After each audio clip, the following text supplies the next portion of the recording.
चलिए नमस्कार दोस्तों, स्वागत है आपका साध्य पीएससी अकेडमी में।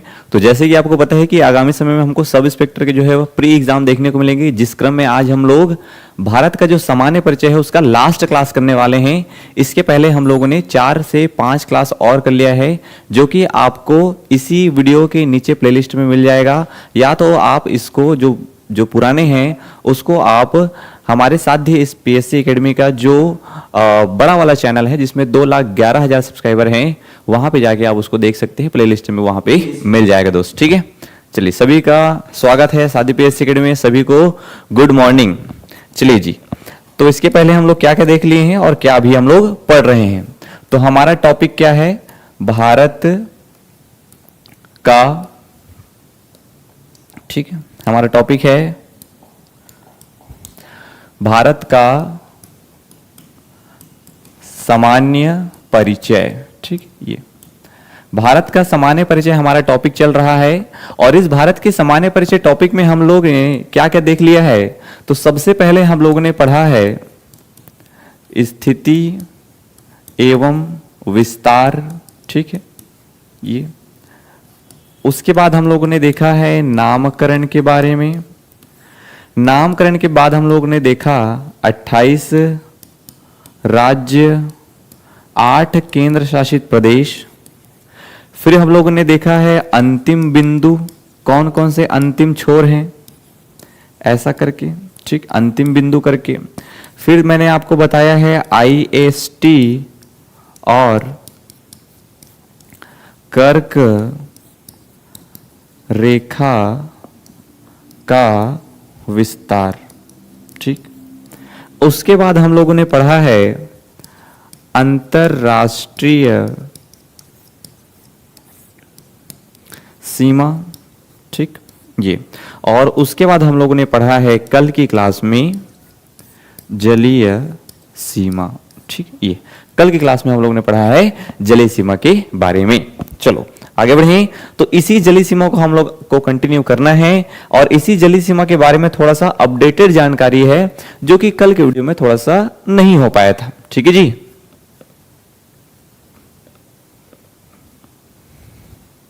अच्छा ऐसे जी राजेंद्र उइके जी, अब इस प्रकार जो भी जानकारी मिलेगी उसको मैं फिर सर तक पहुंचाने का प्रयास करूंगा। ठीक है राजेंद्र जी, चलो आगे बढ़ते हैं। तो जलीय सीमा आज हम लोग को देखना है। चलिए नेक्स्ट देख लेते हैं क्या है जलीय सीमा। हेडिंग डालिए सब लोग, जलीय सीमा। ये जलीय सीमा।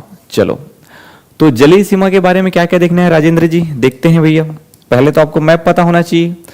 तो ये वाला जो आपको देखने को मिल रहा है कुछ इस प्रकार, ये ऐसा करके, ये केरल है, ये तमिलनाडु, ये आंध्र प्रदेश, ये तेलंगाना, ये गोवा, ये कर्नाटक, ये गुजरात है। ठीक है, ये वाला एरिया क्या है? गुजरात। और ऐसे करके यहां पे देखने को मिलेगा अपने को ऐसे छत्तीसगढ़, ये उड़ीसा है, और ये वाला एरिया है किसका? वेस्ट बंगाल का। ठीक है, चलो जलीय सीमा में थोड़ा सा अपने को अपडेट करना है। अपडेटेड जानकारी आपको मैं बताया था जलीय सीमा के बारे में कि जलीय सीमा यहां से चालू होगा, ये पूरा जलीय सीमा वाला एरिया है। ठीक है, ये जलीय सीमा वाला एरिया है, यहां से चालू होगा हमारा जलीय सीमा ऐसे करके, बिल्कुल। और ये जो जलीय सीमा है कहां तक गया है? तो ये जलीय सीमा गया है इस पश्चिम बंगाल तक। तो जलीय सीमा की जो लंबाई है उसको थोड़ा ध्यान रखना है। ठीक है, जलीय सीमा की लंबाई, ओके, ये अपडेटेड वाला है लंबाई। तो लंबाई में अगर हमको पूछ ले कि मुख्य भूमि, ठीक, ये मुख्य भूमि का थोड़ा अपडेटेड है भाई। ठीक है, ये मुख्य भूमि, तो मुख्य भूमि में याद रखना है आपको 777 किलोमीटर। ठीक है, कितना है? 3.48 किलोमीटर। ठीक, जिसको मैं पहले कितना बताया था? तो पहले बताया था आपको 6100। पहले कितना बताया था? 6100। ठीक है विकी जी, अभी 6100 जो है वो कितना हो गया है नया डाटा के अनुसार? 777.3.48 8 किलोमीटर। तो ये तो हो गया मुख्य भूमि का। अब आपको मैं बताया था ये तो मुख्य भूमि हो गया ये वाला, लेकिन यहाँ पे थोड़ा बहुत द्वीप भी है। अब इस द्वीप को घूम घूम के मान लो जो नाप लिए, यहाँ पे आपको अंडमान निकोबार देखने को मिलेगा, तो इस अंडमान निकोबार को गोल गोल गोल गोल घूम के नाप लिए तो कितना जलीय सीमा देखने को मिल रहा है। तो अगर पूछ ले आपको द्वीप सहित, ठीक है, द्वीप सहित, तो द्वीप सहित याद रखना है 11,098.81 ओके किलोमीटर। ये थोड़ा अपडेटेड डाटा है, इसको अच्छे से याद रखना। कल एक बच्चा भी बोल रहा था कि सर थोड़ा डाटा बदल गया है करके। हाँ, तो मैं मुख्य भूमि पहले कितना था, इतना, वो अब कितना हो गया है 777.348 किलोमीटर। और जो द्वीप सहित जिसको मैं बताया था कितना, तो जिसको मैं पहले बताया था 7,516.6, ठीक, पहले कितना बताता था इसको, इतना, पूर्व में, ठीक है, ये क्या है, पूर्व में इतना था, ठीक है, ये पूर्व में मुख्य भूमि इतना था, वो कितना हो गया है, इतना। पूर्व में मुख्य भूमि इतना था, वो कितना हो गया है, इतना। इसको अपडेट कर लेना, इसको अच्छे से आपको अपडेट कर लेना है दोस्त, ओके, इसको अच्छे से अपडेटेड कर लेना है। और क्या बताया था, और आपको ये भी बताया था, ये तो हो गया जलीय सीमा की लंबाई। और क्या बताया था, तो और बताया था आप लोग को लंबाई के आधार पर, लंबाई के आधार पर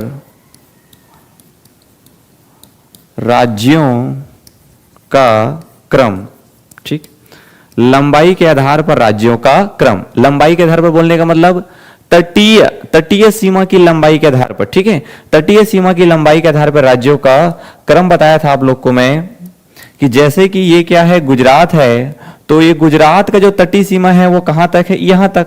वैसे ही ये किसका तटीय सीमा है, महाराष्ट्र का, ये गोवा का है, और ये कर्नाटक का है, और ये है केरल का, और ये हो गया तमिलनाडु का। तो ऐसे जब हम लोग देखेंगे तो किसका तटीय सीमा जो है वह कितना लंबा है और किसका सबसे लंबा तटीय सीमा देखने को मिल रहा है। तो याद रखना है, सबसे पहले हो जाएगा गुजरात, ओके, सबसे पहले एक नंबर में क्या देखने को मिलेगा, गुजरात, सबसे लंबा जो तटीय सीमा है गुजरात का। और दूसरे नंबर में जो आंध्र प्रदेश आता था उसकी जगह याद रखना है अभी हमको तमिलनाडु। चेंज है भैया, ठीक है, क्या है, चेंज है। तो पहला गुजरात ही ठीक है, लेकिन दूसरा क्या हो गया है, तमिलनाडु, और तीसरा हो गया है आंध्र प्रदेश। तीसरा क्या है, आंध्र प्रदेश। जो पहले दूसरा था वो तीसरा हो गया है। तो कभी कभी आपके मन में यह भी सवाल आ सकता है कि सर तट का लंबाई कैसे बढ़ रहा है करके। तो थोड़ा ध्यान रखना कि पहले हम लोग जो नापे थे वो उतना उन्नत तकनीक से नहीं नापे थे, लेकिन अभी जो मिनिस्ट्री है ना, मिनिस्ट्री ऑफ होम अफेयर्स से जो जानकारी मिली है उसके अनुसार अभी हम लोग बहुत अच्छे तकनीके से नापे हैं जी। पहले इसको 1970 में नापे थे, तब का डाटा था ये वाला। ये जो डाटा है ये सब क्या है, 1970 वाला, लेकिन ये अभी वाला डाटा जो है 2024 के बाद वाला डाटा है, ठीक है। तो पहले में गुजरात, दूसरे में तमिलनाडु, तीसरे में हो जाएगा आंध्र प्रदेश, और चौथे में तो महाराष्ट्र ही है। पहले भी चौथा महाराष्ट्र था, अब भी चौथा क्या है, महाराष्ट्र। पांचवा में जो पहले केरल हुआ करता था, पांचवा में अब हो गया है ये पश्चिम बंगाल, ठीक है। अब क्या हो गया है, पश्चिम बंगाल, वेरी वेरी इंपॉर्टेंट है पश्चिम बंगाल, ठीक है। पांचवा में अब हो गया है पश्चिम बंगाल। और छठवें नंबर में आपको देखने को क्या मिलेगा, तो छठवें नंबर में देखने को मिलेगा आपको ये, छठवें नंबर में जो है आपको देखने को मिल रहा है केरल। सबसे लंबा अंतरराष्ट्रीय सबसे लंबा जलीय सीमा पूछ ले तो सबसे ज्यादा गुजरात, गुजरात के बाद तमिलनाडु, तमिलनाडु के बाद आंध्र प्रदेश, आंध्र प्रदेश के बाद महाराष्ट्र, महाराष्ट्र के बाद याद रखना है अपने को पश्चिम बंगाल, और उसके बाद छठवां नंबर में केरल। सातवां में याद रखना है आपको उड़ीसा, सातवां में उड़ीसा, आठवां में याद रखना है कर्नाटक, और नौवां में याद रखना है गोवा, ठीक है। तो इस प्रकार आपको राज्यों का लंबाई के आधार पे, ठीक है, तटीय लंबाई के आधार पे, ये तटीय सीमा तो पढ़ ही रहे हैं, तो तटीय लंबाई के आधार पे अगर क्रम पूछ ले तो सबसे ज्यादा लंबाई किसका है, तो गुजरात का। गुजरात के बाद याद रखना है अपने को तमिलनाडु, ठीक है, गुजरात के बाद क्या है, तमिलनाडु। ये इसको अच्छे से अपडेटेड कर लेंगे, आने वाले सभी एग्जाम के लिए महत्वपूर्ण है। तमिलनाडु के बाद याद रखना है आंध्र प्रदेश, और आंध्र प्रदेश के बाद याद रखना है आपको महाराष्ट्र, ठीक है ये। और महाराष्ट्र के बाद क्या है, तो महाराष्ट्र के बाद देखने को मिलेगा अपने को उधर, ठीक है, महाराष्ट्र के बाद जाना है उधर, कहां, पश्चिम बंगाल, ठीक है, महाराष्ट्र के बाद पश्चिम बंगाल, और पश्चिम बंगाल के बाद क्या है, तो पश्चिम बंगाल के बाद याद रखना है केरल। तो जो केरल पहले 5वां हुआ करता था अब वो 6वां हो गया है, ओके। और केरल के बाद याद रखना है आपको ओडिशा, और ओडिशा के बाद है कर्नाटक, ये कर्नाटक, और कर्नाटक के बाद है गोवा। इसको थोड़ा सा आपको अपडेट रखना है। चलिए इतना हम लोग जो है अपडेट करना था हमारे कल के वीडियो में, जो चीजें थोड़ी सी मिस हो गई थी आज उसको हम लोग अपडेट कर लिए हैं। इसके बाद हम लोग देखने वाले हैं नेक्स्ट, जिसमें हम लोग पढ़ेंगे समुद्री सीमा के बारे में, ठीक है। इसको थोड़ा सा हमको अपडेट करना था, बाकी इससे जो पहले की चीजें हैं वो हम लोग कल की क्लास में पढ़ चुके हैं दोस्त। आज जो भी नए बच्चे हमको पहली बार देख रहे हैं उनके लिए क्लास जो है अभी से चालू हो रहा है, ऐसा करके हम लोग मान सकते हैं। चलिए तो आप लोग हेडिंग डालिए समुद्री सीमा रेखा, ठीक है, या समुद्री, ठीक है, समुद्री प्रदेश संबंधी, ठीक है, समुद्री प्रदेश संबंधी सीमा रेखा, ठीक है। ये तो समुद्र में जो है वह किसका कितना अधिकार होता है ऐसा करके मैं बताऊंगा करके आपको बोला था जी, ठीक है। समुद्र में कितना किसका अधिकार होता है ऐसा मैं आपको बताऊंगा करके बोला था। तो समुद्री सीमा रेखा हमारे लिए बहुत ही महत्वपूर्ण है, इसको आपको अच्छे से याद रखना है। तो समुद्री सीमा रेखा क्या है, चलो देख लेते हैं पहले। तो जैसे कि मैं बोल रहा हूं कि ये वाला जो एरिया है आपका ऐसे करके, ये क्या है, ये है हमारा जलीय समुद्री सीमा रेखा, ठीक। ये है हमारा केरल, ये तमिलनाडु है, ये आंध्र प्रदेश है, ये तेलंगाना, ये गोवा, कर्नाटक, गुजरात, छत्तीसगढ़, और ये उड़ीसा, ठीक है, और ये हो गया इधर पश्चिम बंगाल, ओके। तो हमारा जलीय सीमा जो है वह कहां से चालू हो रहा है, यहां से चालू हो रहा है हमारा जलीय सीमा, और यहां पे क्या हो रहा है, खत्म हो रहा है ऐसे। ये है हमारा पूरा जलीय सीमा दोस्त, ठीक है, ये है आपका क्या पूरा हमारा जलीय सीमा। तो जब हम लोग इस समुद्र की ओर आगे बढ़ेंगे, इधर अरब सागर है, यहाँ पे बंगाल की खाड़ी है, नीचे हिंद महासागर है। तो जब हम लोग समुद्र की ओर आगे बढ़ेंगे तो कितना आगे बढ़ेंगे, कहां तक हम लोग आगे बढ़ सकते हैं, कहां तक हमारा कितना अधिकार होगा, कहां तक के मछली में हमारा अधिकार होगा, कहां तक हम लोग सीमा शुल्क वसूल कर सकते हैं, कहां तक अगर समुद्र में कोई द्वीप मिलेगा तो वो हमारा होगा। तो इस प्रकार की सारी जो जानकारी है वो आज हम लोग देखने वाले हैं। तो याद रखना है समुद्री प्रदेश में सीमा रेखा। तो सबसे पहले आपको कुछ कुछ टर्मिनोलॉजी समझनी पड़ेगी, और टर्मिनोलॉजी में सबसे पहले, चलो इसको थोड़ा सा मैं ऐसे बना लेता हूं दोस्त, ठीक है, ये तो आप लोग समझ में आ ही गया होगा। थोड़ा सा मैं इसको ऐसे बना लेता हूं, 2 मिनट मुझे समय देंगे। ये हो गया आपका गुजरात, थोड़ा बड़ा बना लेता हूं ऐसे, ये और कुछ इस प्रकार के, ठीक है। क्योंकि समुद्री, अब इसको हमको टेढ़ा मेढ़ा बनाना पड़ेगा क्योंकि यहां पे आवश्यकता है। क्या बोल रहा हूं, क्या एकदम समुद्री जो सीमा रेखा है या ये जो तट रेखा है वो बिल्कुल एकदम सीधी रहेगी क्या, नहीं, क्या होगा, ये हल्का फुल्का कटा फटा देखने को मिलेगा अपने को। और ये जो हल्का फुल्का कटा फटा जो हमको देखने को मिल रहा है, जो क्या कर रहा है, जो ये पानी वाले एरिया है, ठीक है, ये पूरा क्या है, ये पूरा जलीय भाग है ना, ये पूरा क्या है, तो ये पूरा जलीय भाग है। ये इसी में देखेंगे अभी हम लोग, ये पूरा क्या है, जलीय भाग है। तो इस जलीय भाग में जब हम लोग आगे बढ़ेंगे समुद्र की ओर, तो हमको कहां तक हमको अधिकार कितना देखने को मिलेगा। तो जब इस समुद्री भाग में हम लोग आगे की ओर बढ़ेंगे तो सबसे पहले हमको एक रेखा देखने को मिल रहा है, और ये रेखा का नाम क्या है, तो इस रेखा का नाम है तट रेखा। सबसे पहले आपको याद रखना है तट रेखा। तो तट रेखा क्या है बोलेगा, तो ये क्या है, स्थलीय भाग है, ठीक है, ये क्या है, स्थलीय भाग है। तो स्थलीय भाग और इस जलीय भाग, ये क्या है, पूरा जलीय भाग है, ठीक है। तो इस स्थलीय भाग और इस जलीय भाग को जो अलग करने वाली रेखा है उसको क्या बोल रहे हैं, तट रेखा बोल रहे हैं। तो पहला जो कॉन्सेप्ट आपको याद रखना है, पहला कॉन्सेप्ट याद रखना है आपको तट रेखा के बारे में, कि तट रेखा क्या है करके, तो स्थलीय भाग और इस जलीय भाग को अलग करने वाली रेखा क्या है, तट रेखा है। और जब मैं इस तट रेखा को जो कि कटा फटा हुआ है, इसको जब मैं एक सीधी रेखा से ऐसे मिला देता हूं, ठीक है, इसको जब मैं एक सीधी रेखा से मिला देता हूं तो इस रेखा को क्या बोलते हैं, तो इस रेखा को बोलते हैं बेस लाइन। ठीक है, इस रेखा को क्या बोलते हैं, तो इस रेखा को बोलते हैं बेस लाइन। तो एक चीज आपको और देखने को मिल रहा है यहां पे, क्या नाम है उसका, बेस लाइन। तो बेस लाइन पूछ ले आपसे, बेस लाइन क्या है, तो बेस लाइन के बारे में बताना है कि ये जो तट रेखा है वो कैसी होती है, कटी फटी होती है। और इस जो कटी फटी तट रेखा है, जब इसको मैं ऐसे सीधी रेखा से मिला देता हूं तो उसी रेखा को क्या बोलते हैं, बेस लाइन। और ये जो तट रेखा है, ये जो तट रेखा है, इस तट रेखा और ये जो बेस लाइन के बीच में यहां पे थोड़ा बहुत मुझे पानी देखने को मिलेगा। भाई यहां पे थोड़ा बहुत तो मुझे पानी देखने को मिलेगा। और ये जो बीच में मुझे पानी देखने को मिल रहा है, इस पानी को क्या कहते हैं, तो इसको कहते हैं आंतरिक सागर। क्या कहते हैं इसको, आंतरिक सागर। ठीक है जी, क्या बोलते हैं उसको, आंतरिक सागर। तो एक याद रखना है मेरे को, क्या, आंतरिक सागर। ये बात समझ में आ रही है आप लोग को। अभी केवल मैप वाला काम करेंगे आप लोग, मैं थ्योरी वाला काम कराऊंगा, पूरा A to Z लिखवाऊंगा। तो अभी हम लोग स्थलीय भाग और जलीय भाग को अलग करने वाली रेखा तट रेखा। और ये जो तट रेखा कैसी है, कटी फटी है। तो इसको जब सीधी रेखा से मिला देंगे तो क्या बोलेंगे उसको, बेस लाइन। और ये जो बेस लाइन है और ये जो तट रेखा है, उसके बीच में जो पानी है, जो सागर है, उसको क्या बोलते हैं, आंतरिक सागर। ओके, क्या बोलते हैं उसको, आंतरिक सागर। चलिए आगे बढ़ें।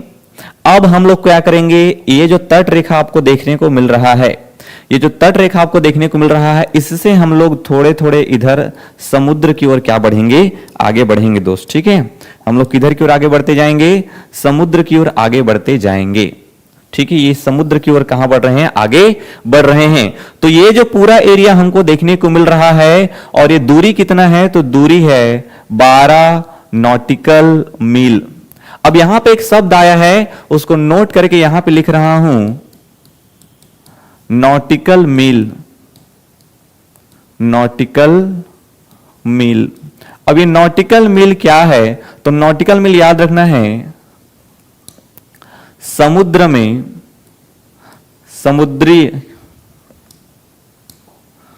समुद्र में दूरी मापन इकाई। ठीक है, ये समुद्र में दूरी मापन इकाई। नहीं दिख रहा है क्या, ये समुद्र में अगर मेरे को दूरी मापना है तो मैं कौन सी इकाई का प्रयोग करूंगा, मैं करूंगा ये किसका, नॉटिकल मील। जैसे मेरे को अगर थल में, अगर मेरे को भूमि खंड में दूरी मापना है तो मैं किलोमीटर का प्रयोग करता हूं, मैं मील का प्रयोग करता हूं, मैं मीटर का प्रयोग करता हूं, जो भी है। लेकिन अगर मेरे को समुद्र में दूरी मापना है तो मैं प्रयोग करूंगा किसका, नॉटिकल मील का। किसका प्रयोग करूंगा, नॉटिकल मील। और एक नॉटिकल मील बराबर कितना होता है, तो 1.8 किलोमीटर होता है। इसको भी मेरे को ध्यान में रखना है। ठीक है, एक नॉटिकल मील बराबर 1.8 किलोमीटर होता है। तो जब मैं इस बेस लाइन से 12 नॉटिकल मील समुद्र की ओर जाऊंगा तो जो मुझे समुद्र देखने को मिलेगा, जो मुझे समुद्र देखने को मिलेगा, जो मुझे समुद्री जो है जो हिस्सा देखने को मिलेगा, इसको क्या बोलते हैं, तो इसको बोलते हैं प्रादेशिक समुद्र। इसको क्या बोलते हैं, प्रादेशिक समुद्र। ये तो मैं क्या बोल सकता हूं कि किसी भी देश के बेस लाइन से समुद्र की ओर जब हम लोग 12 नॉटिकल मील आगे बढ़ते हैं तो जो क्षेत्र हमको देखने को मिलता है उसको क्या बोलते हैं, तो उसको बोलते हैं प्रादेशिक समुद्र। क्या बोलते हैं उसको? प्रादेशिक समुद्र। अब ये जो प्रादेशिक समुद्र है वहां पे हम लोग क्या क्या कर सकते हैं? तो इस प्रादेशिक समुद्र में होगा हमारा संपूर्ण अधिकार। अगर मैं भारत के संदर्भ में बोलूं तो भारत के संदर्भ में अगर हम लोग भारत के बेस लाइन से ऐसे बंगाल की खाड़ी की ओर 12 नॉटिकल मील जाएंगे तो ये 12 नॉटिकल मील के अंतर्गत कुछ भी मिल जाए, इस सब में किसका अधिकार होगा? भारत का अधिकार होगा। भारत यहां जो चाहे वो कर सकता है। तो प्रादेशिक समुद्र में हमारा संपूर्ण नियंत्रण होता है। इसी को बोलते हैं टेरिटोरियल सी। ठीक है, इसी को क्या बोलते हैं? और तो इसी को बोलते हैं टेरिटोरियल सी। ये टेरिटोरियल, ठीक है, ये टेरिटोरियल सी।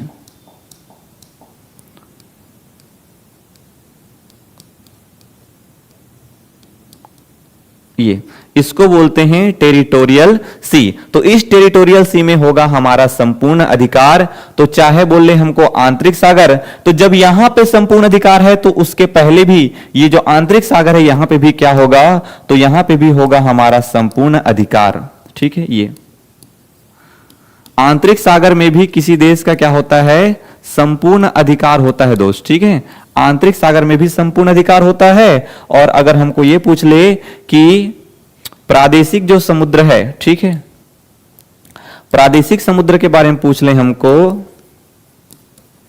प्रादेशिक समुद्र, ये तो प्रादेशिक समुद्र में भी क्या होता है? संपूर्ण अधिकार होता है। किसी भी देश का संपूर्ण अधिकार होता है। ऐसे करके आपको ध्यान में रखना है जी। चलो और आगे बढ़ें, और आगे बढ़ते हैं दोस्त। ठीक है, चलो नेक्स्ट। जब मैं इस बेस लाइन से और आगे बढ़ता हूं और मैं चला जाता हूं कहां? तो मैं चला जाता हूं 24 नॉटिकल मील। कितना नॉटिकल मील? 24 नॉटिकल मील। और आगे बढ़ रहा हूं मैं तो 12 नॉटिकल मील से अब कहां जा रहा हूं? 24 नॉटिकल मील।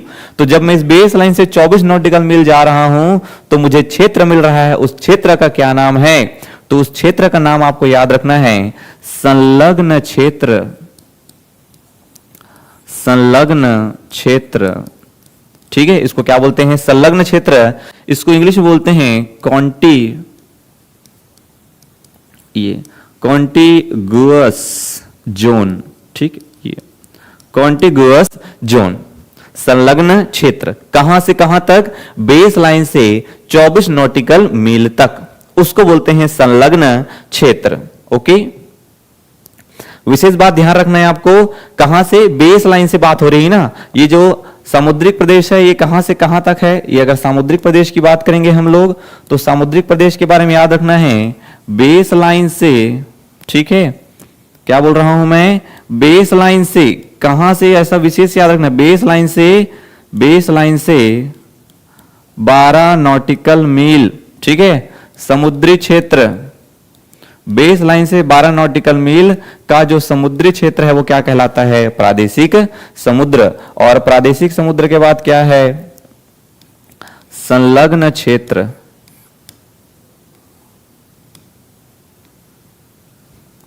प्रादेशिक समुद्र के बाद क्या है? संलग्न क्षेत्र।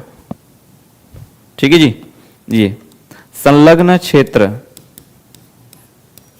और संलग्न क्षेत्र क्या है? तो संलग्न क्षेत्र क्या है? बेस लाइन से 24 नॉटिकल मील समुद्री क्षेत्र।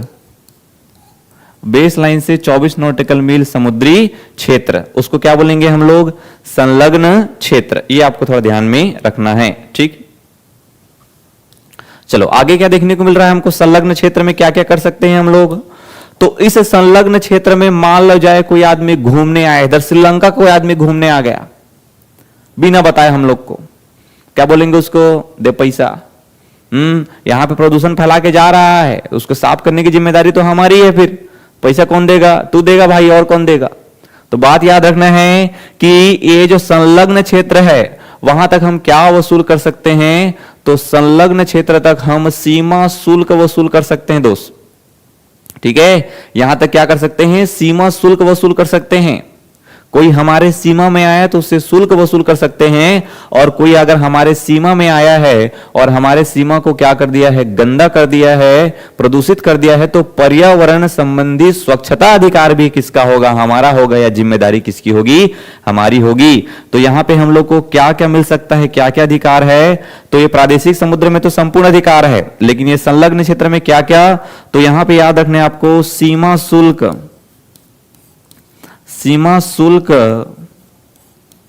वसूलने का अधिकार है। ठीक है, ये सीमा शुल्क वसूलने का अधिकार है। पर्यावरण स्वच्छता संबंधी अधिकार। ठीक है, पर्यावरण स्वच्छता संबंधी अधिकार, यहां तक हमको इतने सब अधिकार देखने को मिलेंगे। बात समझ में आ रही है? तो यहां संपूर्ण अधिकार में क्या है, संपूर्ण अधिकार में यहां पे कुछ भी मिल जाए, मछली मिले, तेल मिले, द्वीप मिले, यहां पे आएगा तब भी उसको सीमा शुल्क वसूल कर सकते हैं। लेकिन यहां पे हमारा संपूर्ण अधिकार नहीं है, यहां पे हमारा केवल कितना अधिकार है, मछली वछली पकड़ सकते हैं, यहां पे कोई द्वीप मिला वो हमारा हो जाएगा, बाकी यहां पे सीमा शुल्क वसूल कर सकते हैं, यहां पे स्वच्छता संबंधी अधिकार कर सकते हैं, लेकिन जो मन करे वो नहीं कर सकते, लिमिटेड है। अब थोड़ा और आगे बढ़ते हैं दोस्त। ठीक है, थोड़ा सा और आगे बढ़ते हैं। अब थोड़ा सा और आगे बढ़ेंगे, कहां से, इसी बेस लाइन से। कहां से आगे बढ़ना है, इसी बेस लाइन से। अब थोड़ा और आगे बढ़ेंगे इसी बेस लाइन से, तो आगे कितना बढ़ रहे हैं, अब आगे बढ़ रहे हैं 200। कितना आगे बढ़ रहे हैं, 200 नॉटिकल मील। कितना आगे जाना है अपने को समुद्र की ओर, 200 नॉटिकल मील, 200 नॉटिकल मील। ऐसा कहां से, बेस लाइन से। अब बेस लाइन से जब हम लोग 200 नॉटिकल मील गए आगे की ओर, तो जो हमको ये समुद्री क्षेत्र देखने को मिल रहा है, इसको क्या बोलते हैं, तो इसको बोलते हैं अनन्य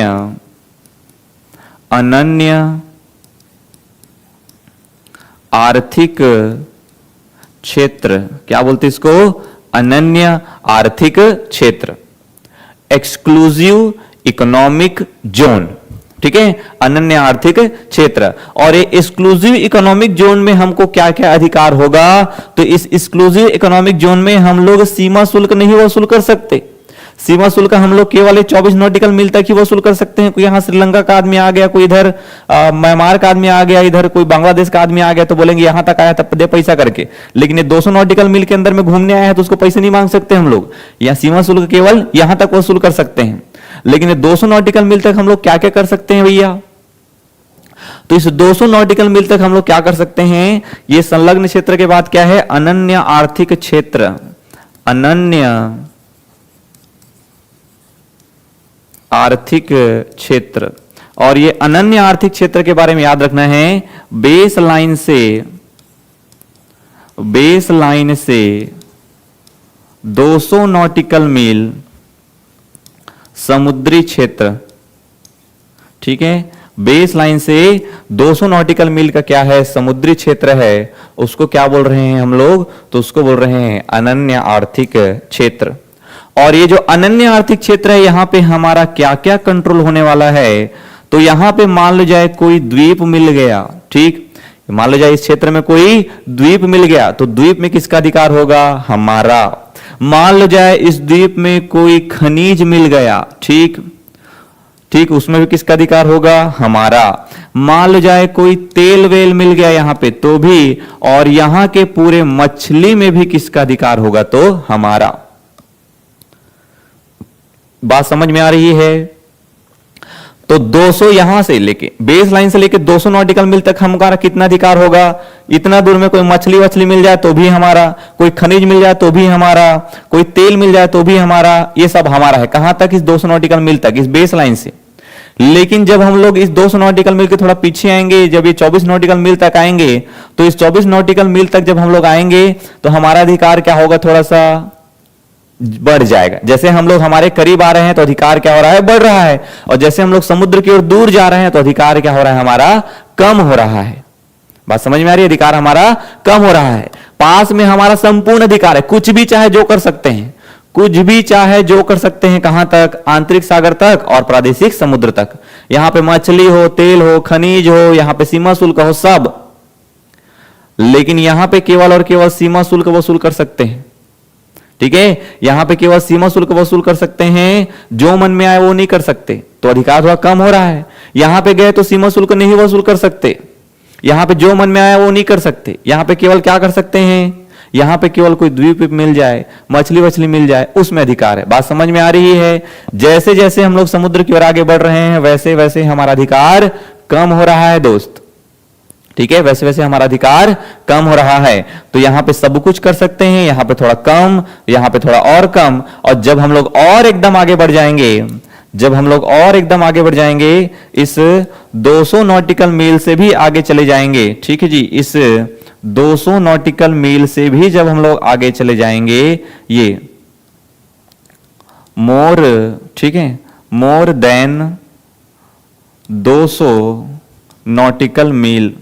तो जब हम इस 200 नॉटिकल मील से भी आगे चले जाएंगे तो जो क्षेत्र हमको मिलेगा उसको बोलते हैं उच्च सागर, ठीक है। उसको क्या बोलते हैं? उच्च सागर बोलते हैं दोस्त। और ये उच्च सागर में क्या होगा? तो इस उच्च सागर में होगा सभी देशों का समान अधिकार। ये उसके बाद क्या देखना है अपने को? उच्च सागर, ये उच्च सागर। और उच्च सागर क्या है? तो बेस, ठीक है, या बोल सकते हैं इस उच्च सागर क्या है? तो इसको हम लोग बोलेंगे क्या? बेस लाइन से 200 नॉटिकल मील, 200 नॉटिकल मील के आगे का, ठीक है, ये 200 नॉटिकल मील के आगे का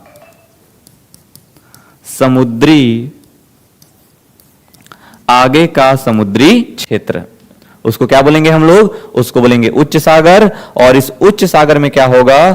तो इस उच्च सागर में याद रखना है आपको, सभी देशों का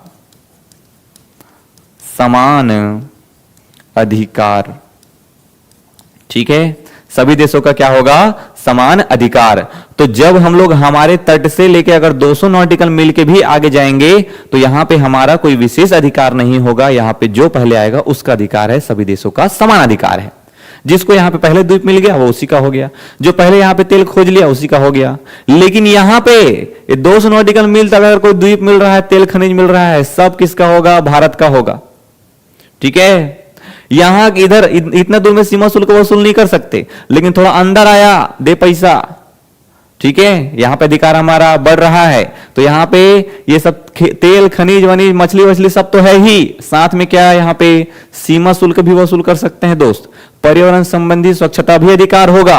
अब थोड़ा और अंदर में आए, तेल खनिज वनिज सब हमारा, सीमा शुल्क भी वसूलेंगे यहां पे आया तो, प्लस जो मन में आया वो कर सकते हैं, तो उसको बोलेंगे प्रादेशिक समुद्री क्षेत्र। एकदम अच्छे समझना है कि जैसे हम लोग तट के पास हैं हमारा अधिकार ज्यादा है, और तट से दूर जा रहे हैं तो अधिकार क्या हो रहा है? हमारा कम हो रहा है।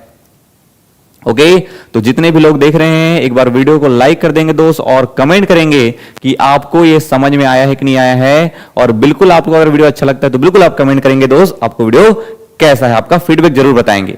तो ये हो गया बेस लाइन। बेस लाइन के बाद आंतरिक सागर, प्रादेशिक समुद्र, संलग्न क्षेत्र, अनन्य आर्थिक क्षेत्र और उच्च सागर। तो इतना हमको समुद्री प्रदेश के बारे में याद रखना है। अब तुम्हारा मन ये आ रहा होगा, है ना भाई, जैसे जो बुद्धिमान बच्चे हैं उनके मन में कुछ सवाल आ रहा होगा कि जैसे सर ये तो हो गया गुजरात वाला हिस्सा, ऐसे करके ये ऐसे करके, ठीक। अब यहां पे क्या है? तो यहां पे क्या है? ऐसे श्रीलंका है।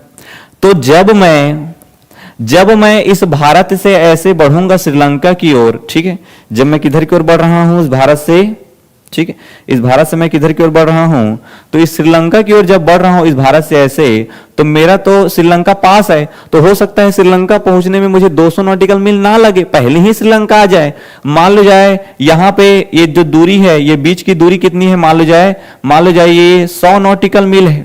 कितना है? 100 नॉटिकल मील है। तो मैं बोलूंगा इधर से कि भाई ये 100 नॉटिकल मील के पूरे पूरे में किसका अधिकार है? मेरा अधिकार है, क्योंकि 100 नॉटिकल मील है मतलब अनन्य आर्थिक क्षेत्र तक आ रहा है वो। तो मैं बोलूंगा मैं यहाँ पे जो भी करूंगा ऐसा करके मछली उछली मिले मेरा करके। श्रीलंका वाला मिलेगा, बोलेगा भाई मैं भी तो अपने तट से ऊपर की ओर बढ़ रहा हूं, समुद्र की ओर, तो ये तो मेरा भी अधिकार है करके। तो इस प्रकार के जब विवाद की स्थिति होती है तो उसको सॉल्व करता है यूनाइटेड नेशन। उसको सॉल्व कौन करता है? United nation. और ये जो नियम सारा आपको बता रहा हूं मैं, बेस लाइन, आंतरिक सागर, प्रादेशिक समुद्र, ये सब, तो इन सब नियम को क्या कहा जाता है? तो इन सब नियम को कहा जाता क्या है ना, इसको कहते हैं, या इन सब नियम बनाने के लिए जो सम्मेलन हुआ था उसको कहते हैं UNCLOS। ठीक है, क्या है ये UNCOL? तो यूनाइटेड नेशन कन्वेंशन। कन्वेंशन मतलब सम्मेलन। तो United Nation convention on the, ठीक है, United Nation convention on the law of the sea. ठीक है, ये United Nation convention on the law of the sea, ये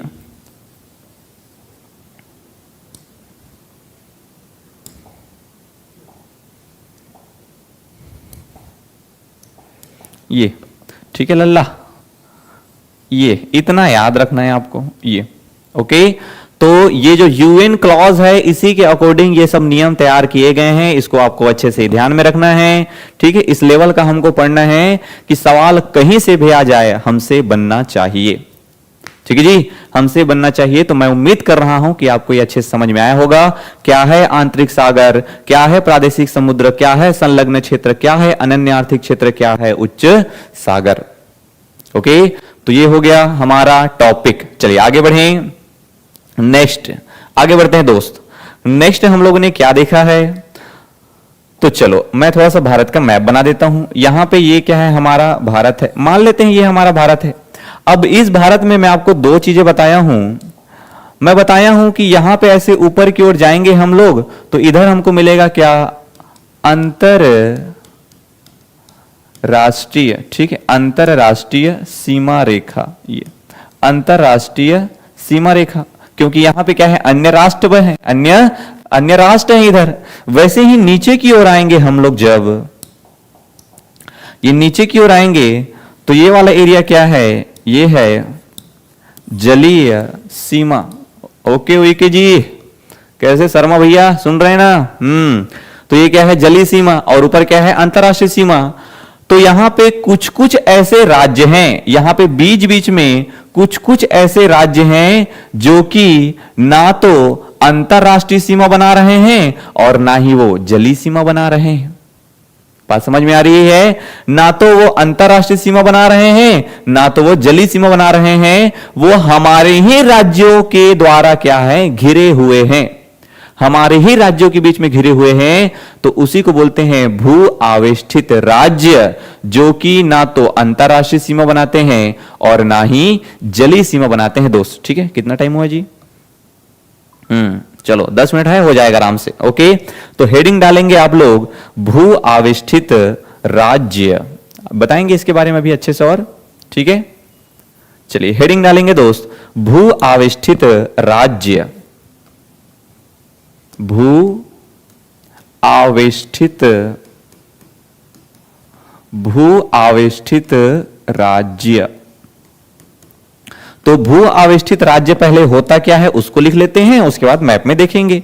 तो भू आवेष्टित राज्य बोलने का मतलब क्या है? ठीक है, तो ऐसा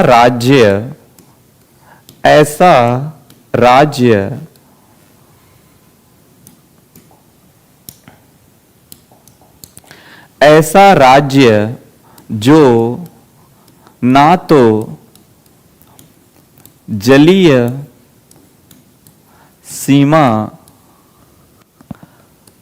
बनाता हो और ना ही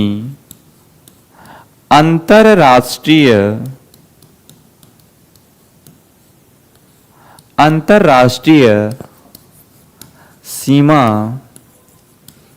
बनाता हो। ठीक, तो ऐसा राज्य जो कि ना तो जलीय सीमा बना रहा है ना तो अंतरराष्ट्रीय सीमा बना रहा है, तथा जो भारत के ही अन्य राज्यों से पूर्ण रूप से घिरा हो, पूर्ण रूप से क्या हो, घिरा हो, ऐसा करके। चलो मैं तुरंत 2 मिनट में आप लोग के लिए मैप बना देता हूं। तुम लोग जानते हो मेरा मैप का स्पीड है कि नहीं। तो ये वाला क्या हो जाएगा हमारा, ऐसे करके जम्मू कश्मीर वाला एरिया, ये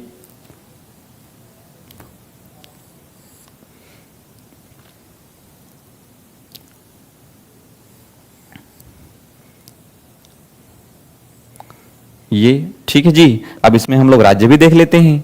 तो ये क्या है, केरल, ये तमिलनाडु, ये आंध्र प्रदेश, ये तेलंगाना, गोवा, कर्नाटक, गुजरात, छत्तीसगढ़, है ना, और ये उड़ीसा, ऐसे करके ये भैया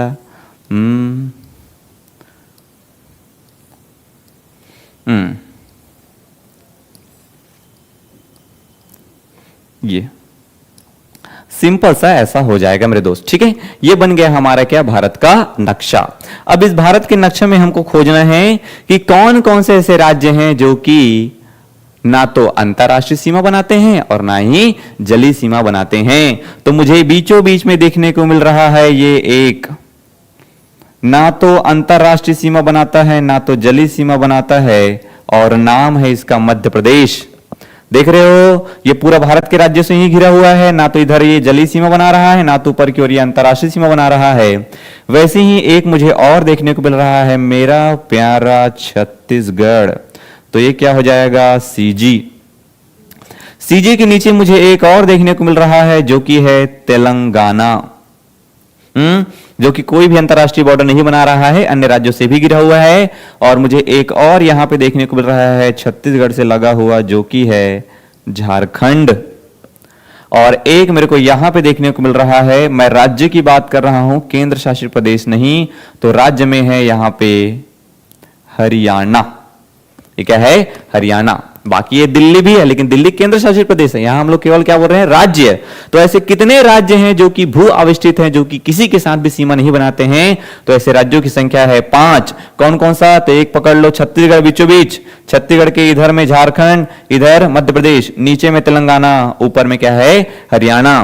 तो ऐसे राज्यों की संख्या कितनी है, तो ऐसे राज्यों की संख्या है 5 राज्य। ठीक है, कितने राज्य, 5 राज्य। और 5 राज्य कैसे कैसे, तो यहां पे याद रखना है आपको, हरियाणा, ऊपर में क्या है, हरियाणा, और बीच में क्या है, छत्तीसगढ़। ओके, और छत्तीसगढ़ के नीचे क्या है, तेलंगाना, ऊपर में हरियाणा, नीचे में तेलंगाना। इधर क्या है, तो इधर है झारखंड। ठीक है, इधर है झारखंड, और इधर क्या है, तो इधर याद रखना है आपको, मध्य प्रदेश, मध्य प्रदेश। ये तो इस प्रकार से याद में आपको रखना है। छत्तीसगढ़ के चारों दिशाओं में घूम जाना है दोस्त। ठीक है, छत्तीसगढ़ के चारों दिशाओं में घूम जाना है और हमारा काम बन जाएगा। तो ये हो गया भू आविष्ठित राज्य। ओके, ये हो गया भू आविष्ठित राज्य। तो जलीय सीमा देख लिए हम लोग, भू आविष्ठित राज्य देख लिए। अब देख लेते हैं कुछ विशेष बात। चलिए नेक्स्ट लिखिए, विशेष। नेक्स्ट लिखिए विशेष, नोट करके लिख सकते हैं या विशेष करके लिख लीजिए आप लोग, है ना। इतना पढ़ने के बाद आपको और कहीं से भी पढ़ने की जरूरत नहीं है मेरे दोस्त। ठीक है जी, विशेष देखना है। और विशेष में क्या क्या देखना है अपने को, तो विशेष में जैसे कि विशेष में याद रखना है आपको, भारत को उप महाद्वीप कहा जाता है। ठीक, ये विशेष क्या याद रखना है, भारत को क्या कहते हैं, उपमहाद्वीप कहते हैं। और उपमहाद्वीप क्यों कहते हैं भारत को, ठीक है। उपमहाद्वीप क्यों कहते हैं भारत को, तो थोड़ा सा सुन लो। आपको डायरेक्ट ये नहीं पूछेगा क्यों कहते हैं करके, आपको बस ये बोलेगा कि भारतीय उपमहाद्वीप में कौन कौन से देश आते हैं करके। तो भारत को उपमहाद्वीप इसलिए कहते हैं क्योंकि जिस प्रकार महाद्वीप बहुत बड़ा होता है वैसे ही भारत क्या है, बहुत बड़ा है। और जिस प्रकार महाद्वीप में बहुत ज्यादा आपको जलवायु में बोल सकते हैं या तापमान में बहुत ज्यादा परिवर्तन देखने को मिलता है, अलग अलग जगह में अलग अलग, वैसे ही भारत में जो है वह देखो। सबसे पहले तो क्या बोल रहा है, कारण अगर बोल ले तो कारण में क्या है, विशालता। ठीक, कारण में क्या है, विशालता। पहला बात याद रखना है, क्यों, क्योंकि बहुत ज्यादा क्या है, विशाल है। दूसरा याद रखना है भौगोलिक, भौगोलिक विविधता, भौगोलिक विविधता। और तीसरा याद रखना है आपको tectonic, tectonic, tectonic plate, tectonic plate. तो जैसे हम लोग ये भारत को देखेंगे तो भारत जो है वो बहुत ज्यादा क्या है,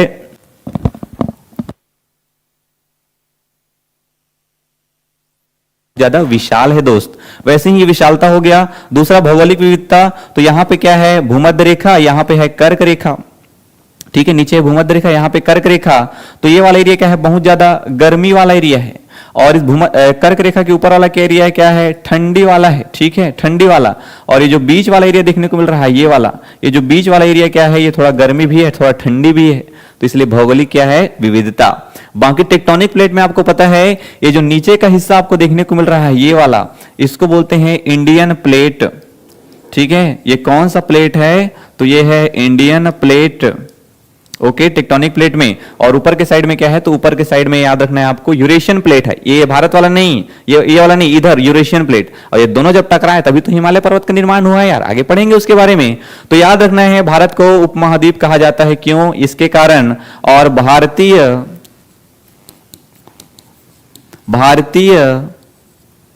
ये आज ये परेशान कर दिया है यार मेरे को। ठीक है, भारतीय उपमहाद्वीप, भारतीय उपमहाद्वीप में शामिल देशों की संख्या। ठीक है, भारतीय उपमहाद्वीप में शामिल देशों की संख्या, तो ऐसी संख्या कितनी है, तो इसकी संख्या है 7। ठीक है, ऐसे कितने देश हैं जो कि भारतीय उपमहाद्वीप में शामिल है, तो उनकी संख्या है 7। और वो देश कौन कौन से हैं, ठीक, वो देश कौन कौन से हैं, तो एक तो हो जाएगा स्वयं क्या, भारत। ठीक, एक क्या है, भारत। और इस भारत के बाद याद रखना है आपको ये वाला एरिया, तो ये वाला एरिया है पाकिस्तान। ठीक है, क्योंकि पाकिस्तान भी पहले किसका हिस्सा था, भारत का हिस्सा था। और जब पाकिस्तान जो है इसमें आएगा तो इसका मतलब बांग्लादेश भी आएगा, क्योंकि बांग्लादेश भी पहले किसका हिस्सा था, तो बांग्लादेश पहले पाकिस्तान का हिस्सा था और पाकिस्तान हमारा हिस्सा था। तो ये तीन तो आएगा भैया, भारत हो गया, पाकिस्तान और बांग्लादेश।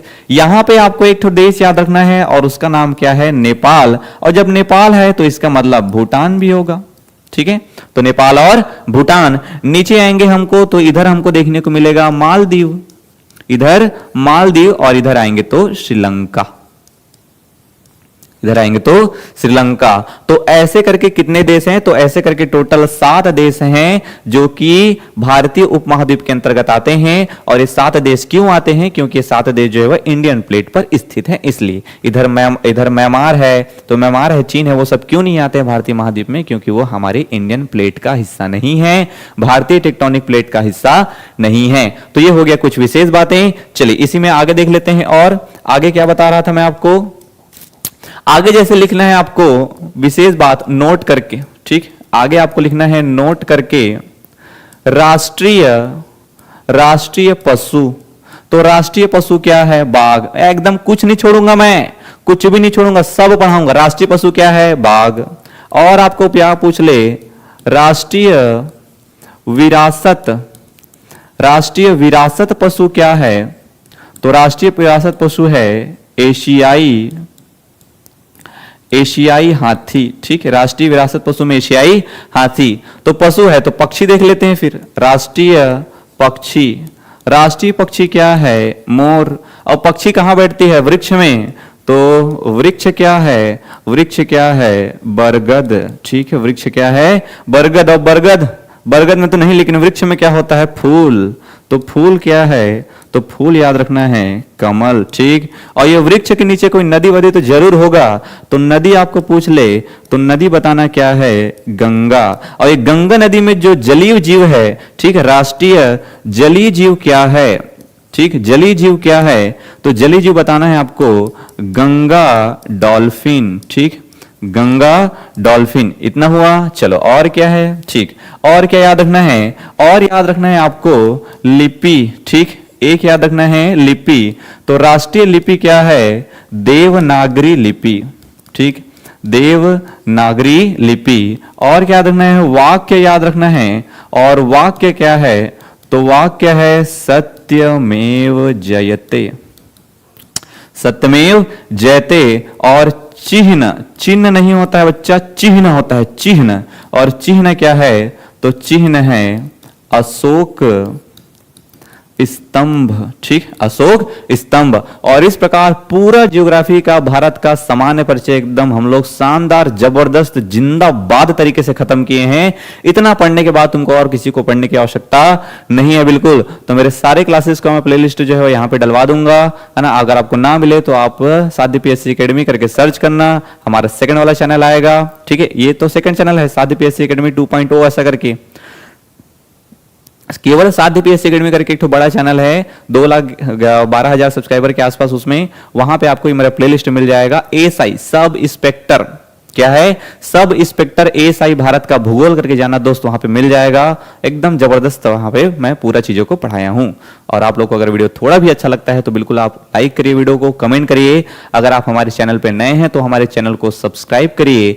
और अगर आप इसी प्रकार के और भी अच्छी अच्छी जानकारी चाहते हैं, वैसे तैयारी करना चाहते हैं, तो प्ले स्टोर में जाके साध्य पीएससी एकेडमी का मोबाइल एप्लीकेशन भी डाउनलोड करिए दोस्त।